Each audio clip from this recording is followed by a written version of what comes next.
જય દ્વારકાધીશ માડી. જય દ્વારકાધીશ. ક્યાં જાઓ છો તમે? એટલે પોતે એટલે દ્વારકા. દ્વારકા. તમે ક્યાંથી આવો છો? આંબરા. આમરા. હા.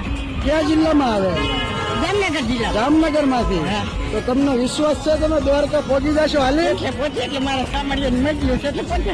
સાંભળવાની મરજીથી. બરોબર હો. તમે બાકી હિંમત કરી. બેન તમે અમે આંબરા. આમરાથી જ આવો છો? આ નાના અમથા દીકરી છે હારે.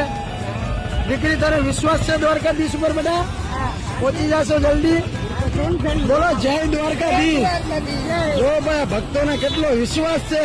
આ માડીની ઉંમર જો. માડી તમારી ઉંમર કેટલી છે? 70 ને 4. 74 થી 75 વર્ષ પ્લસના જે માડી છે, તો એ માડી આ દ્વારકા વાળાની દયાથી જે બાપ દ્વારકાધીશના ચરણોમાં જાય છે દર્શન કરવા. અને માડી કેટલા મોજમાં છે તમે જોઈ શકો છો. જય દ્વારકાધીશ, જય ગૌ માતા.